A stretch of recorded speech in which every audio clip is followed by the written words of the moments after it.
Adam Samama, and Eman. Mag-start na po tayo mga kapatid. Magandang araw sa atin lahat mga kababayan, saan man panig kayo ng daigdig naron. Dito na naman tayo sa another episode ng ating vlogs, Badong Aratelis po. Pag-uusapan natin ngayon, ito po, no, pahiya po si Gerber Luistro. Dahil alam niyo po yung si Lola Mercado, ito po ang kanilang bagong star witness. Gusto po nilang sabihin, no? Pinipid na nga ni Gerber eh. Gusto niya sabihin na sinusuhulan siya.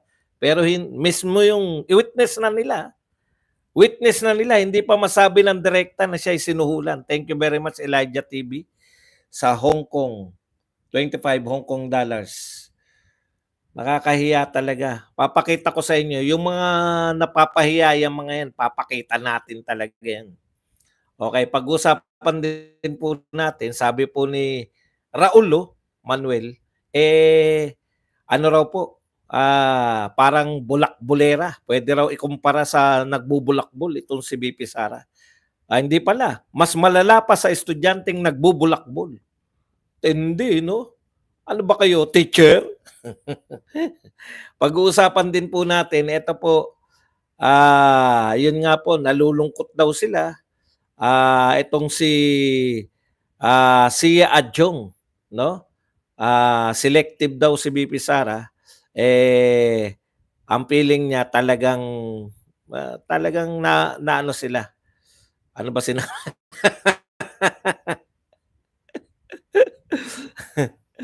Feeling nila ay nasaktan talaga sila dahil sa pag-isnab, no? Ni BP Sara sa kanilang mga kung hindi ba naman kayo tinuturing ninyo si BP Sara na ayaw nyo ibigay yung no, yung paggalang kay BP Sara, tinuturing nyo siya na yes or no lang ang sasagot mo. Hindi po pwede yun. Vice President ng Pilipinas yun. Yan po mga pag-usapan natin, pati po yung reaction ni Barry na hindi ka kalibel, Barry. Kung ako yan, Barry, sa'yo, dapat tumahimik ka na lang para hindi, sumagot pa. Iba talaga no? Kaya lalo ka masasaktan. Yan po mga pag-usapan natin. Kumbaga ito po reaction no, ng mga tao na to. Tsaka reaction din natin sa naganap kasi nanood lang tayo kay BP Sara kagabi, kahapon. Pero bago yan, kung bago ka pa lang dito sa ating channel, mag-subscribe ka na. Dahil ito lang ang tayong channel na may kinikilingan, may pinapanigan, una sa balita, huli sa impormasyon, kaya ano pang hinihintay nyo? Pindot na, okay. As usual, no? Ito po, papakita lang natin sa inyo, saglit lang naman to. Gusto ko tong mga ganito eh. Si Gerber po to, Gerber Luistro. At saka yung kanilang bagong star witness, si Lola Mercado. Yan, pakinggan natin ha. Ang tagpo po na to, alam niyo naman, pinipidan nila, yes or no lang ang isasagot, di ba? Pero ang question, witness na si Lola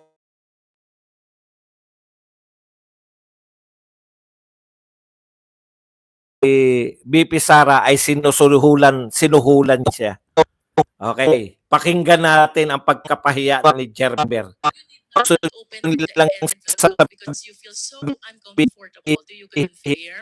Yes. And then recently you made mention na it was only once that I had this case with the ombudsman. Do you confirm? Yes, ma'am.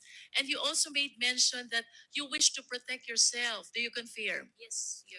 And the reason, ma'am, is because you believe that that envelope is a bribe. Do you agree with me? Because otherwise... Tignan nyo ha. Generate na. Bakit nawala yung audio ko? Grabe naman. Bakit naman nawala? Hindi nyo napakinggan? Hindi nyo napakinggan yung sinabi? Okay. So, dinerecho na ng tuloy-tuloy. Kayo ba ay natetreten kaya hindi nyo binubuksan kung ano yung laman? Di ba? Kayo ba ay hindi nyo napakinggan? Grabe naman.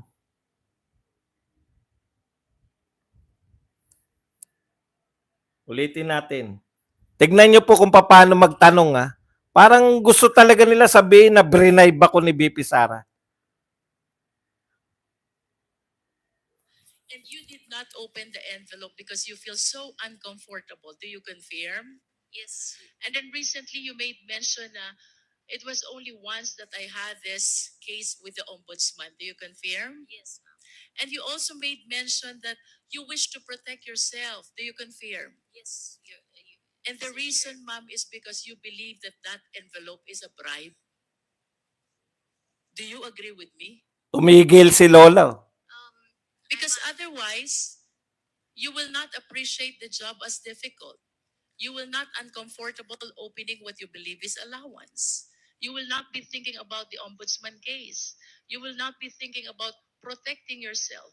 The reason why you are considering all these concerns is because you believe that the envelope is a bribe. Do you agree? Yes or no, ma'am? It's kind of harsh word to use. Harsh word to use. Because if Or should I say, Oh, it is a means to influence your decision being the hope? it could be. You said yes to that? You said it could be. Could be. I wish to manifest, Mr. Che. Nakita nyo po, no? Sarili na po nila. No? Ang pinapoint out ko lang dito, sarili na nilang, kasi hindi ko talaga ano yan eh, hindi ko talaga napakinggan eh. May mga nagsabi lang po. Alam nyo po, yung mga ganyan, madali lang pong ano eh. Pag sa korte na po yan, halimbawa, siyempre pag impeachment court po, tapos eto ang testigo nila, madali lang po yan palabasin na hindi niya naman pala daw binuksan. Pinipid kasi ni Gerber eh. Ang napahiya po dito si Gerber. Kasi ang tindi ng projection yan eh. Na siya ay contestant ng declamation contest. Di ba? Pinid mo na lahat, kaya mo ba hindi binubuksan dahil ang pakiramdam kung ano-ano. Tapos sa biglang tanong, yes or no pa lang ha.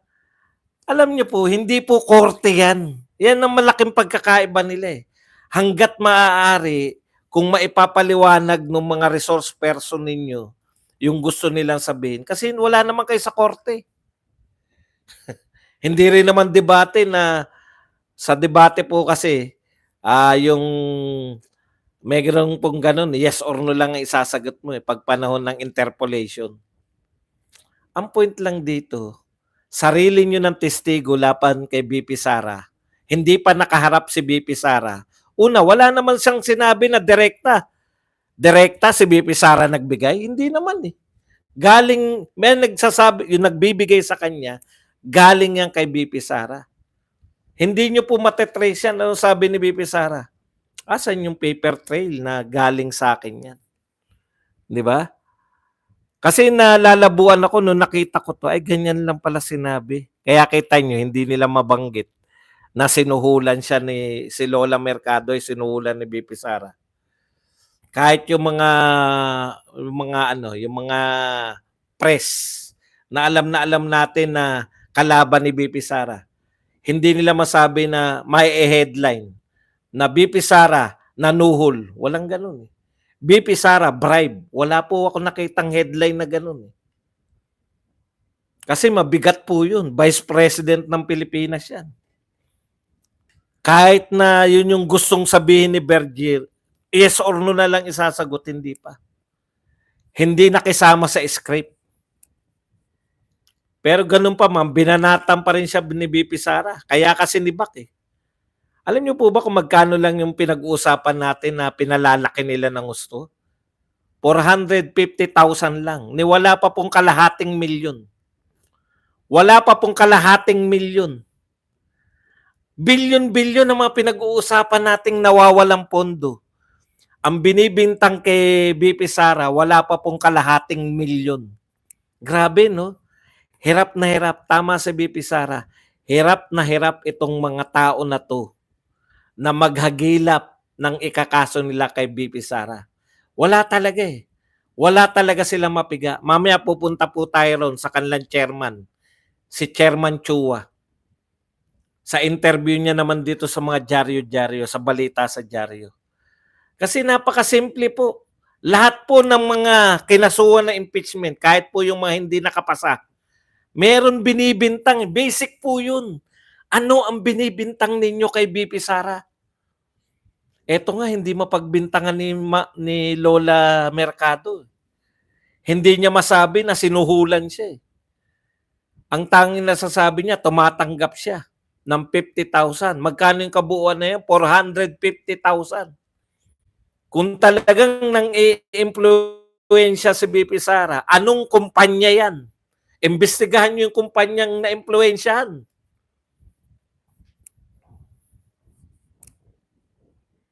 Di ba? Anong kumpanya yung binulong sa kanya ni BP Sara na eto pera para paboran mo to?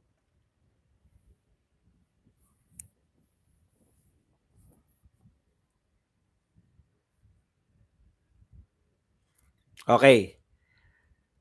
Hirap na hirap po ang mga congressman kaya biglang nagwawala na eh. Sa mga hearing talagang laging galit eh. Paano ang pressure sa kanila ng kanilang mga boss? Ganun na lang yung pressure sa kanila. Paano hindi kayo ipe-pressure? Wala silang kapag-apagasang manalo kay BP Sara pagdating sa 2028. Kaya kinakailangan nila, hindi naman nila masiraan. Ang nakakatawa, naglalabas sila ng mga survey na bumababa si BP Sara. Pati yung survey company, hindi na pinagtitiwalaan. O, di ba? Sino pa nagtitiwala dyan sa No Limit Tangere El Pelbistrismo survey company niyan? Wala na. Hinihintay ko nga yung maglabas na rin si Crispin at Basilio survey company.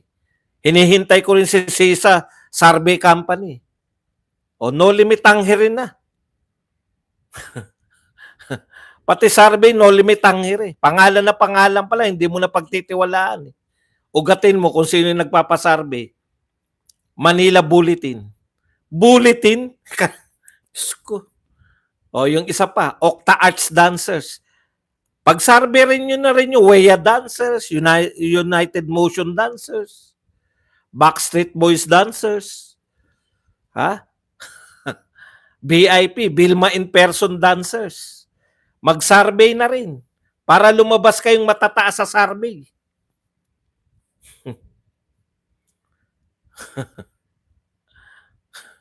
Punta tayo rito kay Barry muna. Kasi ito yung nauna rito eh. Nakakatawa to si Barry, no? Ang sagot ni BP Sara sa kanya, nung tinanong si BP Sara, di ba?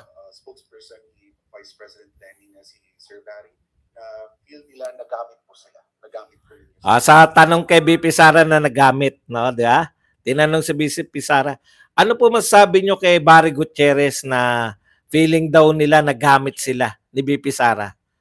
Hindi na nga pinag-uusapan ngayon si Lenny dahil ang mga pinag-uusapan na ngayon yung mga video, sino yung amo nila Castro, nila Trillanes at saka niya, no?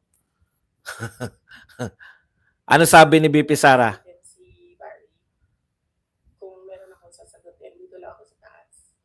Si Vice President Lenny, or si President Marcos, or si Zaldi Ko, or si Martin Romuald. O, tignan nyo ha. Hindi ko nasasagutin si Barry. Kung may sasagutin ako, yung mga nasa taas lang. Vice President Leni Robredo, President Marcos, si Saldi at saka si Martin. Sila yung mga sinasabi niya nasa taas. Kawawa ka naman, Barry. At dahil naghimutok si Barry, eto po ang sabi ni Barry, pasensya na po, ganyan lang po talaga kami dito sa baba. Nakikipag-usap sa lahat. Di ko po kasi alam na di pala dapat namin sinusubukan kausapin kayong mga nasa taas. Sorry na po ma'am o prinsesa pa po dapat. Alam mo Barry, lalo ka lang nakakahiya. No? Inilagay ka lang sa sarili mong lalagyan. Kung yung amo mo nga hindi nagsasalita laban kay BP Sara. Si Leni Robredo hindi nagsasalita laban kay BP Sara. Ikaw dakdak ka ng dakdak. Nilagay ka sa tamang lalagyan mo, hindi kita sasagutin dahil wala ka naman eh. Wala ka namang bilang. Di ba? Wala ka namang bilang eh. Napahiya. Ay, ganun po ba, mahal na prinsesa? Utot mo. Manahimik ka muna, Barry, para hindi ka mas lalong nakakahiya. Oo, prinsesa siya. Bakit? Eh, di lalo ka napahiya. Ang turing namin sa kanya, mahigit pa sa prinsesa. Tapos ikaw, e-epal ka? Yun yung problema ng mga mae-epal. Mapapahiya talaga. Hindi mo ikasisikat yan, Barry. Okay, eto naman po. Si Adjong. Alam mo, sakit na sakit si Adjong kasi siya yung sponsor eh. No? Bakit daw hindi na umatin si BP Sara? Parang kayo ang napahiya. Pinagtulungan kayo ni BP Sara. Kayong 300 congressman. Pinagtulungan kayong mag-isa ni BP Sara. Nakakahiya. Hiyang-hiya kayo sa sarili nyo. Napapahiya kayo kasi si BP Sara lang yung may kakayahan na hindi umatin sa inyo pero wala kayong magawa. O, pinasan nyo rin yung gusto nyong budget. Umatin at hindi si BP Sara. Magkano yung budget na pinasan nyo? 700 million pa rin. Yan na yung budget na sinabi nyo. Bakit pa atin si BP Sara? Para kutsain ninyo? Para ipahiya ninyo? Hindi kayo bibigyan ng chance. Matalino yung ali. Di ba? Pinagtulungan kayong mag-isa? Pwede nyo ba sabihin yun? Pakiramdam nila, pinagtulungan silang mag-isa eh. Isa lang si BP Sara, 300 kayo. Sabi nga sa inyo, no? Yung mga tradition, may praktikalidad yung mga tradition. Ngayon, nakita na ninyo yung praktikalidad ng mga tradition. Gusto nyong bastusin. Ang Vice President, ayaw ninyong igalang. Gusto nyong bastusin, ipamukha sa kanya na kayang-kaya nyong gawin sa kanya yung ginagawa ninyo sa iba nyong mga resource person. Ano nakita nyo? Kayo napahiya. Hindi kayo sanay eh. Hindi kayo sanay na ini-snub. Hindi kayo sanay na yung nilalagay kayo sa tunay nyong kalalagyan. Hindi nyo sana yan naranasan, di ba? Kayo may kagagawan yan eh. Huwag nyo sabihin bastos talaga si BP Sara. Dahil nakailang budget hearing na ba kayo? Last year, nakisama si BP Sara. Kayo pa rin na nasunod. Pinagtanggol yung confidential fund last year. Naroon si BP ay last year ba o nung nakaraan. Pinagtanggol yan, nariyan si BP Sara, tapos tinanggal ninyo. Para saan? Bakit siya attend? Ang hamon nga ni BP Sara, bahala na kayo. Bakit nyo pa ako papa-attendin dyan? Para bastusin? Sino po ang mukhang naging kawawa? Marian Julian, thank you very much sa 6 buhol-buhol. Kalimutan ko. Paaatin ninyo para bastusin ninyo. Hindi papayag yung Vice President namin. Sino ngayon na napahiya? There's reason, no? Bakit may mga tradisyon. Ngayon, nauunawaan nyo yung wisdom ng mga nauna sa inyong mga congressman. Gregory, thank you very much. 2,000. Okay. Ito yung sinabi ni Adjong eh. I would say she's really selective. Selective daw si BP Sara. Does not speak highly of an official, especially the one that is occupying the second highest. Hindi raw yan gawain ng second highest official. Eh, yung ginagawa nyo hindi gawain. Hindi nyo siya ginalang eh. Nasaktan kayo kasi gusto nyo, wala naman nanood sa inyo na na yung ginagawa nyo ay pabor kay BP Sara. Alam naman ng lahat eh. Alam naman ng lahat. Sinabi na ni BP Sara, hindi magmumula sa akin. Naghanap kayo ng ikakaso sa akin sa impeachment, pero hindi yan magmumula sa akin. Kaya siya hindi umatin. Ngayon, pilit yung pinapatin. Magkakahiyaan kayo niyan. Makakarating kayo ng Supreme Court. Pag kinontempt ninyo yung mga tauhan ni BP Sara at hindi nyo siya kinontempt. Di ba? Oh. Hanggang Supreme Court kayo niyan.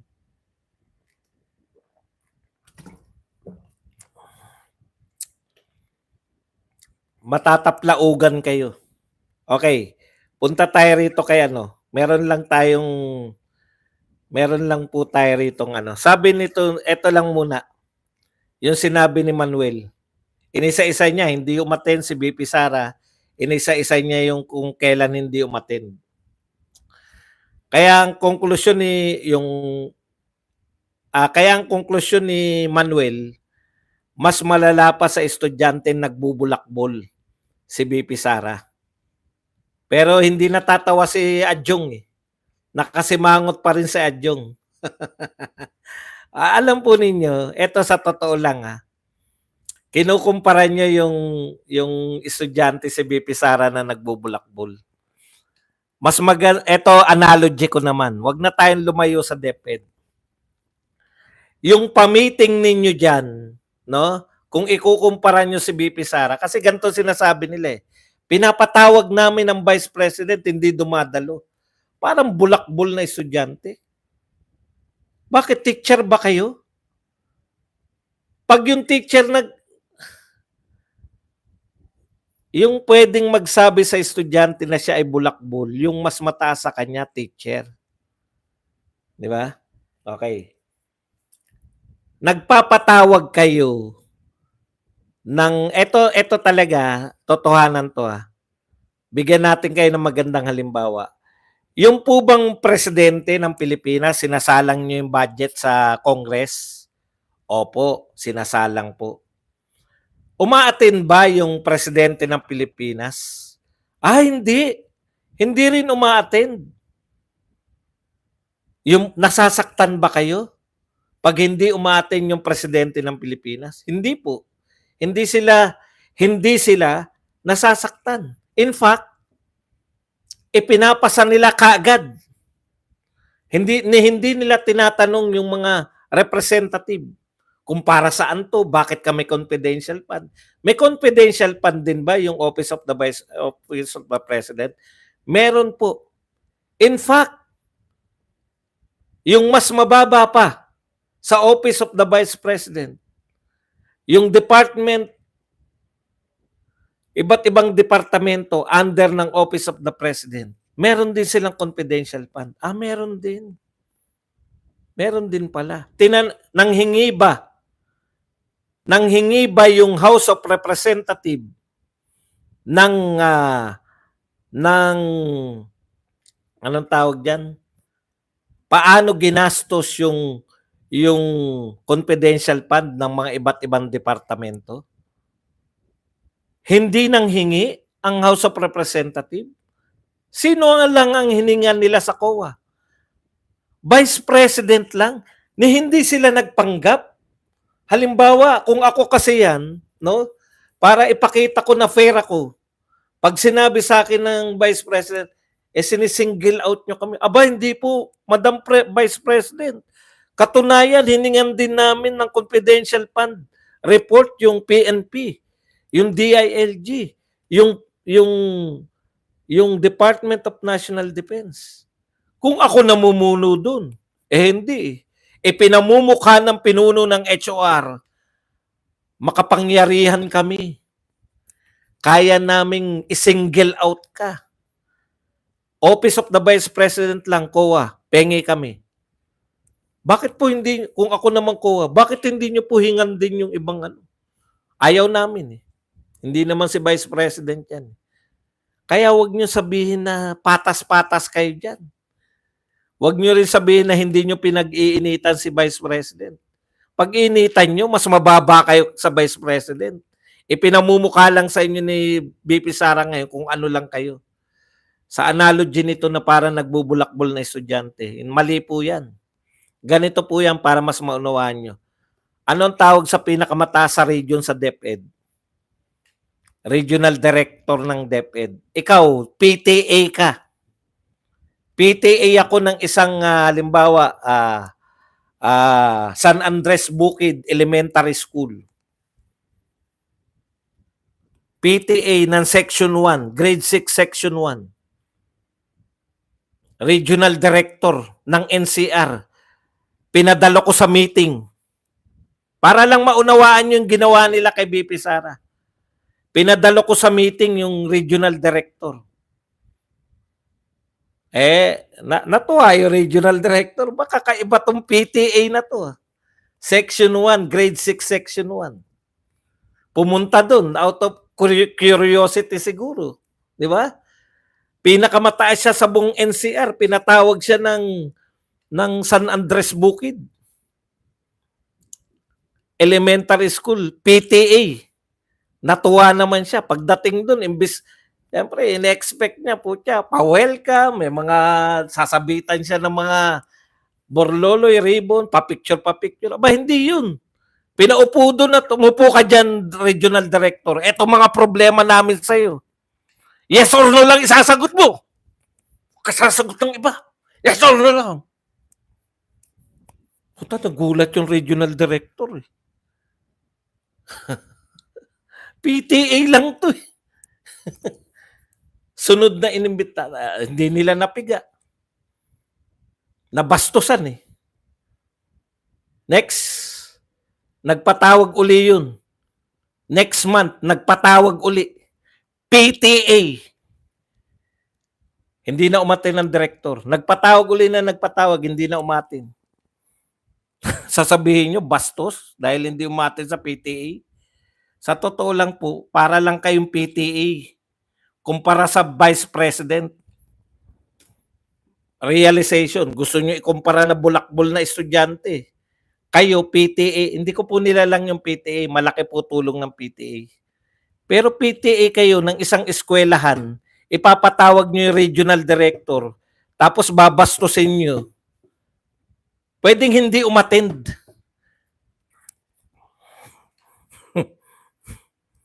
Huwag nyo pong sabihin na tungkulin niya yan. Nakikisama lang yung Vice President sa inyo.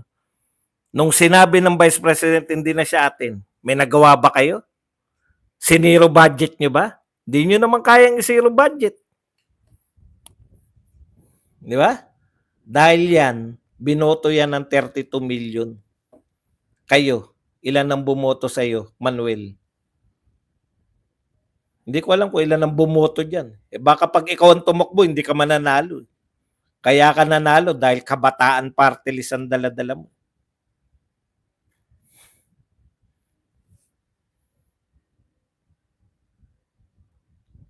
Okay lang po yan. Maayos na po to. Nagpa-hairdo nga ako . Huwag kayong makialam.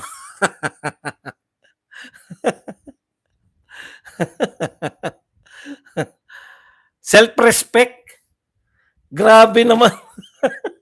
Ang sakit no.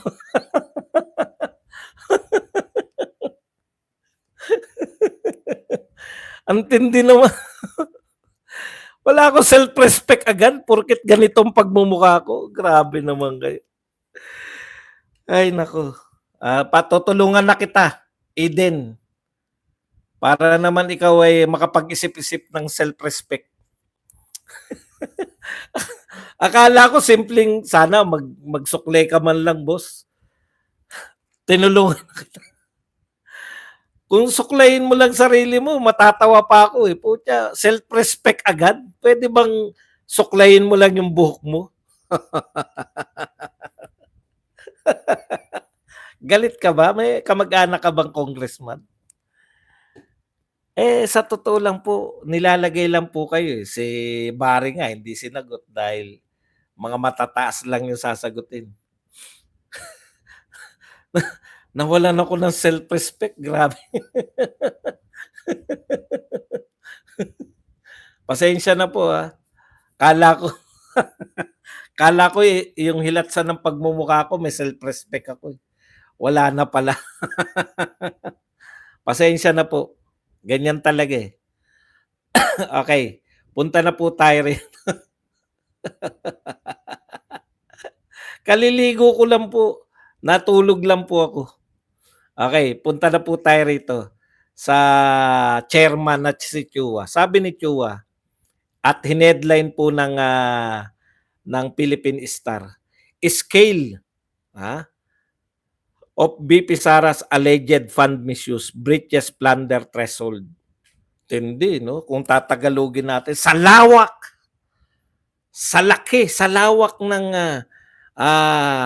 fund misuse, alleged fund misuse, breaches plunder, sa lawak po ng anomalya, di umano anomalya sa sa maling paggamit ng pondo, umabot na sa plunder.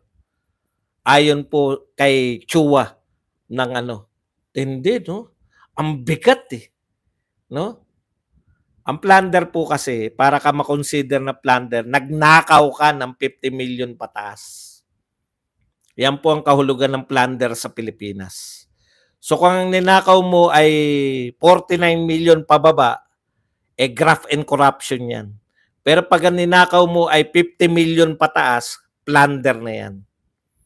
No? So mabigat po yun. Kasi ang plunder, non-bailable, no? Panghabang buhay. Ayan, yan yung kinasok kay ERAP sa impeachment. Okay, ang sarap pakinggan, no? Alam mo, Chua, kaya nga sabi mo alleged eh. Di ba? Alleged lang eh. Sheer vastness of this potentially misused funds. Potentially pa. Sets this matter apart from other instances of irregularity and disallowance. These amounts easily surpass the threshold for the crime of plunder under our laws. Yan po, no? Yung pwede raw pong umabot na plunder ang pwedeng ikaso kay BP Sara. Okay. Ano yung batayan mo, Chua? Kailangan may batayan kayo eh. Hawak ninyo. Ito, real talk tayo ha. Nirequest nyo yung COA report. Hawak na ninyo yung COA report. Wala kayong makitang plunder. Potentially. Ano ibig sabihin ng potentially? Ano lang, yung palalalain nyo lang? Wala talaga kayong nakikita? Potential eh. Yung hawak nyo bang papeles ngayon, dadami yan? Ibig sabihin, tapos na yan eh. Yung pinag-uusapan natin, Chua, tapos na. Yung bintang nyo, potentially pa lang. Ano ibig sabihin ng potentially sa kakasuhan nyo? Hindi po pwedeng future pa lang yung natapos na. Kung may kaso kayo, sabihin nyo kung ano yung kaso nyo. Kung may kaso kayo, Diyos ko, ang laki ng suporta nyo kung kanino. Huwag kayong mag-alala. Pag tinuyo si BP Sara at naging presidente yan, potentially pa lang. Di ko maintindihan kung bakit naging potential yung tapos na. Potential depende sa makukuha yung makakakuha kayo ng katulad ni Lola Mercado. Ayan nga, nakuha nyo ng witness, ni hindi mapagbintangan na nanuhol si BP Sara. At alam nyo kung magkano lang yun? Ang laki-laki. Ang laki-laki ni Gerber Luistro na nag-ano sa kanya, no? Alam niyo po kung magkano, kala nyo ang laki-laking pera yung pinag-uusapan, 450,000. Wala pa pong kalahating milyon. No? Wala mabanggit na ano yung mga transaction nila. Ipinagpapalagay lang ni Gerber na yun ay suhol. Pero hindi nga makaamin eh. Chua, naroon ka naman nung hearing. Nanonood kami. Kami nanonood lang. Ikaw, Ikaw yung tagapalo ng ano eh. Ikaw yung chairman doon sa hearing. Narinig mo ba yung narinig namin? Na walang problema? Nagtatanong si Akop, walang problema? Allowed? Yung 125 million in 11 days, allowed. Wala rin problema sa pinagkagastosan. Kaya nga ang tanong ni Akop nagalit na Parang nawawaisan sila ng COA 'Di ba ang tanong ni Akop, yun naman pala, wala pala kayo nakikita. Bakit nyo binigyan ng disallowance? Yun din ang tanong namin sa COA COA, ito ba ay pressure sa inyo ng kung sino pa man para magbigay kayo ng disallowance? Sabi nga ni BP Sara, kahit kaduda-duda na nga yung COA, yung ginagawa ng COA. Kaduda-duda na nga, tignan nyo po kung kailan nilabas yan. No? Before ito, parang minadali yan disallowance. Ang petsa niyan, August 2024. Kung may disallowance sila dapat na nakita, noong 2022 pa yan, parang namadali, no? Before. Yan yung gustong palabasin ni BP Sara sa kanyang interview, sa kanyang press con pala.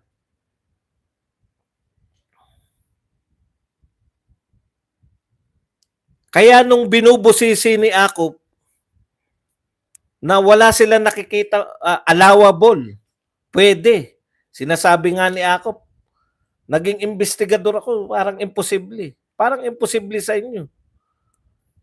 COA na yung kausap nyo. Pag sinabi ng COA na allowed, pag sinabi ng COA na pwede, legal yun.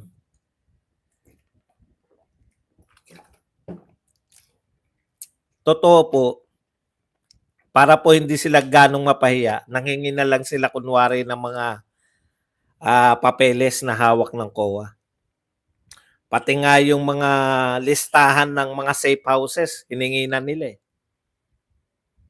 Wala, kahit po makakita kayo dyan, ito ang point dun no? Wala nakikita yung COA. Bakit nagbigay ng disallowance?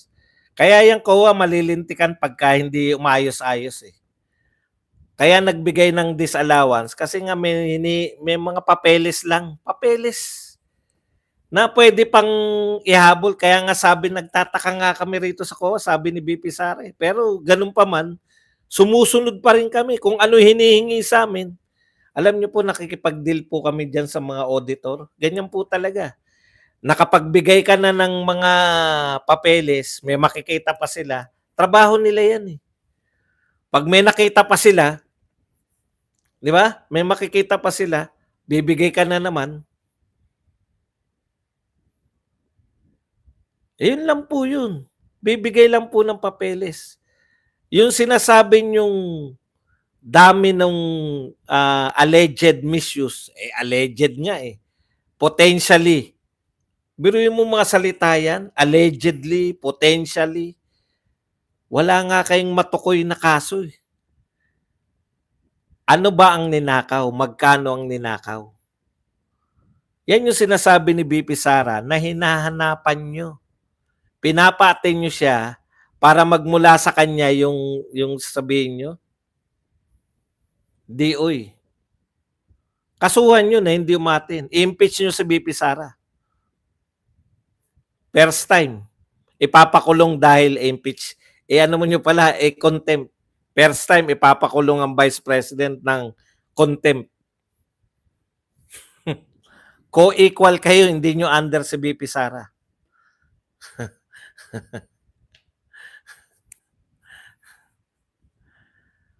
Magkano ang ninakaw ni BP Sara? Mahigit 50 milyon yan. Si plunder na pinag-uusapan Huwag po kayong papayag, kayong mga followers ni BP Sara. Ang tanong nyo po, magkano ninakaw? Plunder Dapat may ninakaw man lang. Hindi po pwede yung, kasi may misuse ng funds, disallowance. Disallowance ay hindi po pagnanakaw. Magkano ninakaw? Marunong pa kayo sa COA? Sabi ng COA, ito ang disallowance. Bakit po disallowance? May kulang na papeles. Hindi po sinabing ninakaw.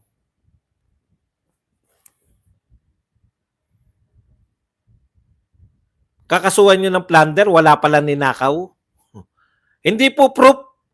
Bintang pa lang, wala silang maibintang. Hindi pa po pruwebang hinahanap natin.